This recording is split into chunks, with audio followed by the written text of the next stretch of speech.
What's 200 years between friends? Wow!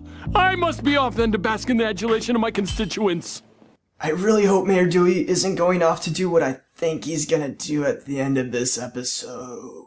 So yeah, historical friction. I may as well say it right here, I don't care much for these episodes. Episodes where there is no plot development, we don't get further along in the story, and no character actually gains any development either. This is sort of just like a fun little romp with Steven and Jamie putting on a play, and we see some characters interact, but nobody really changes, nobody really progresses, nothing really happens, other than just, mild amusement here and there. So, it's not really my style of episode. I can't really say I enjoyed it that much. I almost feel like this is a filler episode that can be completely cut out, and we would not lose much. Basically, all this episode does is give us a backstory on how Beach City started up. William Dewey, the ancestor of the current mayor, Bill Dewey, basically he sailed a boat and found this stretch of land and settled here and it became Beach City. The other thing of interest is which gem saved Captain Dewey from the monster. This has to be a fusion between at least 3 of the gems, if not all 4, and I think it's a pretty good idea that the statue of the temple itself, this woman that the statue represents, maybe that is the fusion that saved Captain Dewey's boat. So there's some commentary on characters needing flaws to be interesting. Nobody wants to see a perfect character. It's really boring and bland. You could say this is the creators of Steven Universe, making a message how, yes, we're exploring a lot of the flaws the gems have, Pearl in particular, but that makes them more interesting.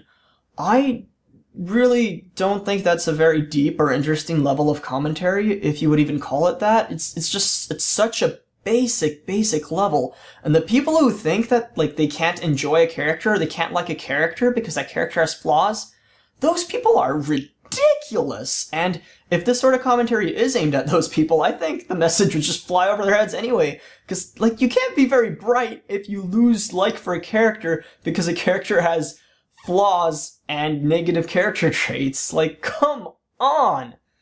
So the humor in this episode was good. It's what kind of patched everything together and kept it together and made it watchable. Without the humor being there and all these little jokes that I enjoyed... There he is! Hi, Steven! You're so talented! Without those, I would have really disliked the episode. It just doesn't offer that much, and is just very basic. And the plot itself is also just standard Cartoon 101 fare. Jamie and Steven want to revise a play that got sponsored by Mayor Dewey to make it better.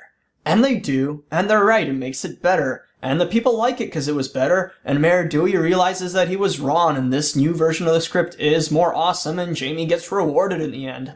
That's it. That's so plain and so basic. It didn't really do any twists and turns, and honestly, this is the most predictable episode route ever.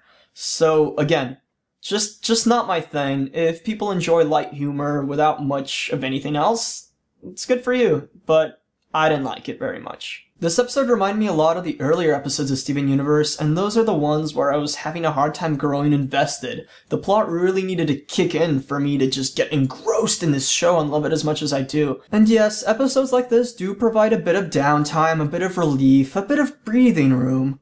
But I don't need to breathe!